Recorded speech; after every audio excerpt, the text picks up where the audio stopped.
So weekend reading, 17th and the 18th of February. Cool, time is just zooming by. So this morning we had a family staying in the hotel, which is fine. Quite a big family, which is good actually. Nice to see a family.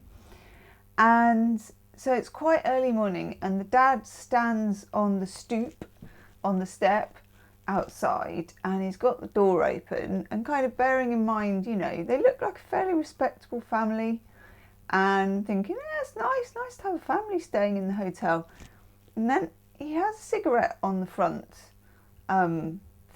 front step with the door open. I assume you can't smoke in the hotel, which is okay, you know, whatever. And then he does, and we're talking, the guy is like 60s, sort of, you know, time in your life when you probably have got most of your impulses under control, one would have thought. And he just does a big spit on the pavement. And like, I'm starting to wonder, is this Spit Street? Because everybody who comes to that hotel seems to spit on a pavement that's not even a pavement outside. Is it like, oh, freedom? Like people sometimes in hotels, don't they, make an absolute pigsty of it? Are they just like, well, this is not my street. I'm liberated. I must spit. And I'm just kind of watching it like turd on the top lip. Anyway, there you go. Thought I'd share that with you, but I hope you're definitely not eating your Rice Krispies at the moment. We're going to look at self-care. Self-care from the Spiritual Almanac by Joey Hewlin. So, self-care is a practice often associated, put my serious glasses on for this, people, with cultivating a state of self-love. We are gifted every morning with a certain amount of energy that we have to give the day. Some days, often after a decent, soulful rest, how many of you, right, wake up, I can tell you that I am not one of them, where you feel like you've had a decent, soulful rest, where you feel topped up and have lots to give. Recently, and let me know whether you also fall in this category, I have had the most boring dreams, right? But there are a lot of them. And it feels like, do you remember, like, if you've ever done a seasonal job when you were a student or something and you took on a particularly awful job? And you're like, actually, Gemma, I've got that job now. But you did it for like X number of weeks and it was awful, but you kind of really needed the money and you turned up and broke down cardboard boxes. That was my one. And you kind of almost became obsessed with it. It's like that. It's like I've been doing a really bad summer job, but all night. And I'm finding things, I'm looking for keys, I'm having boring administrative conversations with people. I'm obviously sorting through a lot of stuff, but none of it is remotely spiritual. And when I wake up, I feel like you feel when you've babysat a class of children, you know, and you just completely wake up like a melted candle. So yeah, that's how I wake up. On other days, we have less. I've just explained that one. Self-care is taking responsibility for ourselves and our choices and how we top ourselves back up. In practicing self-care, let me know in the comments section what you do for your self-care, especially if it's not spiritual.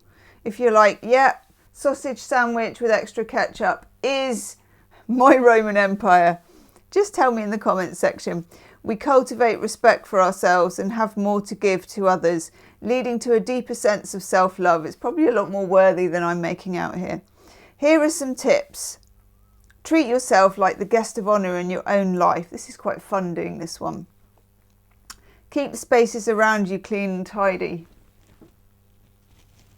Okay. And create an environment that's safe and calming. Cook and present food as you would if you were cooking for your favourite person, even if it's only for yourself. I do that. Buy or pick flowers for yourself. I do that too. Receive compliments with grace. This is very important. See, I've got my pointy finger out. By responding with a simple thank you rather than deflection. I have learned to do this. Instead of, it's okay, it would cost me 99p, or blah, blah, blah, I didn't mean that. You just go, thank you, and smile, and absorb the compliment. Make regular time for reading, playing, socialising, creating, walk in nature, whatever is relevant and nourishing. I hate the word nourishing. Nourishing. It's right up there with moist, isn't it? Take care of your physical needs. Yes. Have clear and healthy boundaries in all relationships, whether at home, at work, or in your social life. Say yes and make time if you really want to do something, or no if you really don't want to do something but feel you should. Openly communicate and uphold what is and isn't acceptable. Whenever I hear that, I think of the last series of Married at First Sight Australia and the dating coach man who used to go, "This is absolutely unacceptable." I say that at home quite a lot. In regards to your emotional, physical or energetic needs. And if you're not Australian, say it in an Australian voice because it will take everyone by surprise. Say, guys, it's not acceptable. It's absolutely unacceptable. Or a different accent. Any accent. At least people will wake up and take notice.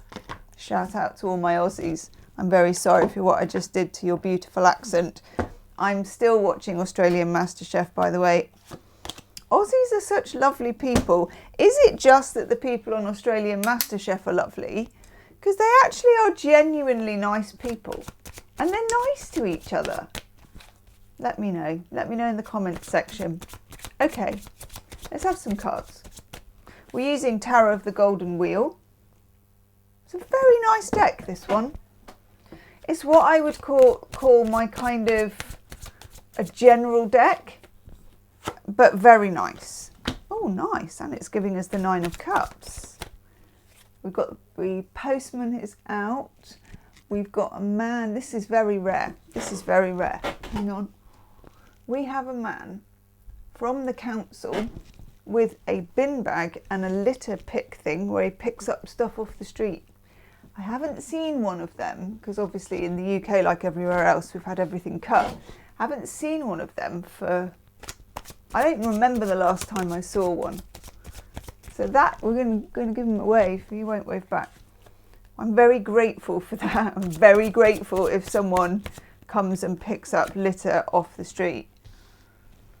Because, I don't know, it's that whole broken windows thing, isn't it? The streets with all the bins out and all the litter everywhere, it just starts to... Well, it's what she said about taking care, isn't it? It's not a lot of street love if it's full of bins and litter. Okay, this is very nice. I'm not doing reversals today either. Don't feel I need to. I know, just let me... Yep, he's gone. He's made a very good job of it though. Excellent. Right, let's hope he goes to Mum Street. Because Mum Street is also quite bad. I'll ask her later. Right, let's look down at the cards.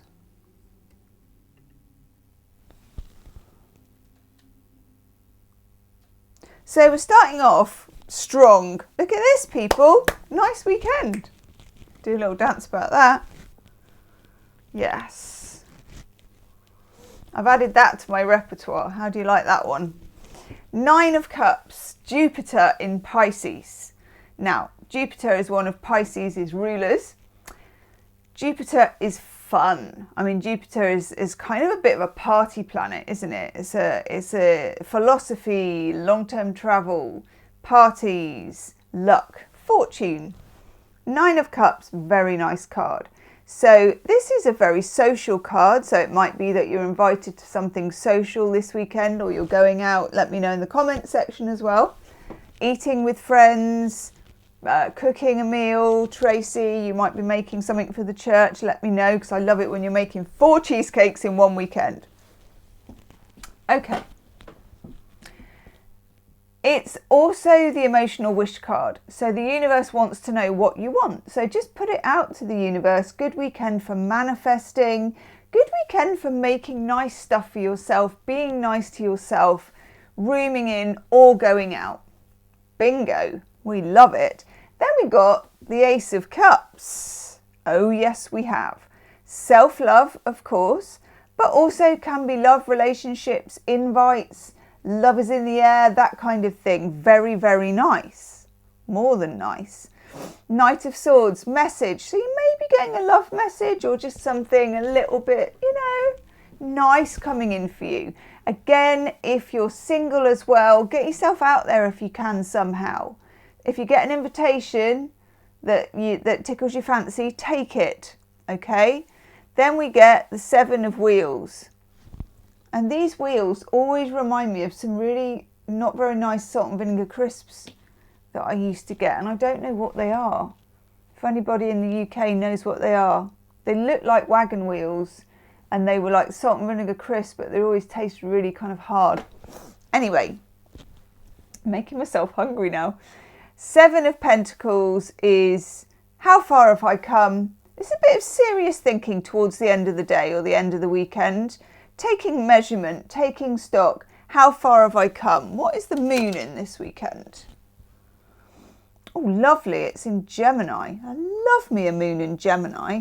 So that is communication, talking, chatting, all those things. Nice. Also stuff for the internet. Really boring, but could be a good time to do housekeeping on your computer.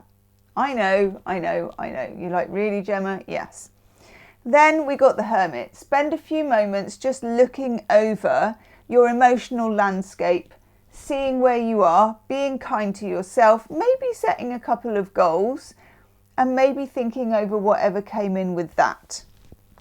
Nice energy. I want an oracle card. Let's have an oracle card. It's all good juju. We've had the man round with the stick. That kind of makes up for all the spit people. Swings and roundabouts, everyone. I'm going to take it as a win. Oh, yes. Never give up. The motivation card. Nice. I'll see you soon. Namaste.